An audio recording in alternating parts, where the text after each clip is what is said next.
அல்ஹம்துலில்லாஹ் வஸ்ஸலாத்து வஸ்ஸலாமு அலா ரசூலில்லாஹ் வ அலா ஆலிஹி வஸஹ்பிஹி அஜ்மஈன்.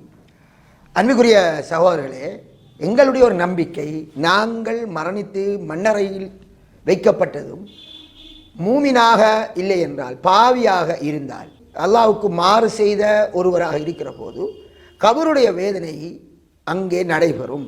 இந்த கபருடைய காலத்தை நாங்கள் பர்சகுடைய திரை காலம் என்று கூறுகிறோம். பர்சகுடைய காலம், அதாவது மரணித்து மன்னரில் வைக்கப்பட்டதிலிருந்து கியாம நாள் வரும் வரை உள்ள காலம். இந்த காலத்தில் தண்டனை வழங்கப்படுகிறதற்கு குர்ஆனிலேயே அல்லாஹு தாலா அதை பற்றி பேசுகிறான். அல்லாஹு தாலா அல் குர்ஆனிலே கூறுகிற போது சூரத்துல் காஃபிர்லே, அதாவது ஃபிர்அவுன் எங்களுக்கு தெரியும், அவன் அல்லாஹ்வை ஏற்க மறுத்தவன், அவன் அழிக்கப்பட்டான். அவனை பற்றி அல்லாஹ் சொல்ல போது இந்த ஃபிர்அவுனுடைய அந்த சமூகத்தை மிக மோசமான தண்டனை சூழ்ந்து கொண்டது என்று சொல்லிவிட்டு சொல்றான். அன்னார் யுரலூன அலைஹா குதுவ வ அஷியா, அவர்கள் மீது காலையிலும் மாலையிலும் நரகம் நெருப்பு எடுத்து காட்டப்படுகிறது.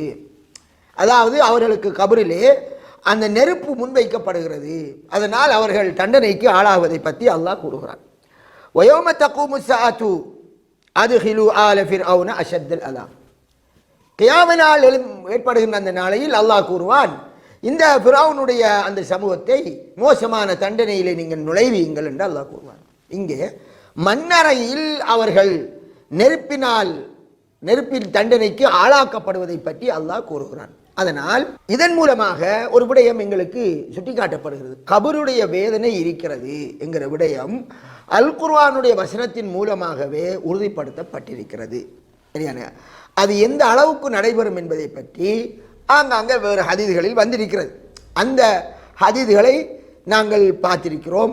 அதாவது புகாரில் வரக்கூடிய ஹதீதில் ஒன்று, ஒருவன் கபரிலே வைக்கப்பட்டு கேள்வி கணக்கு அந்த கேட்கப்பட்டு அவன் பாவியாக, ஒரு காபிரா, ஒரு நிராகரிப்பாளராக, ஒரு முனாஃபிக்காக இருந்தால் அவன் அங்கே தண்டிக்கப்படுகிறான். எப்படி?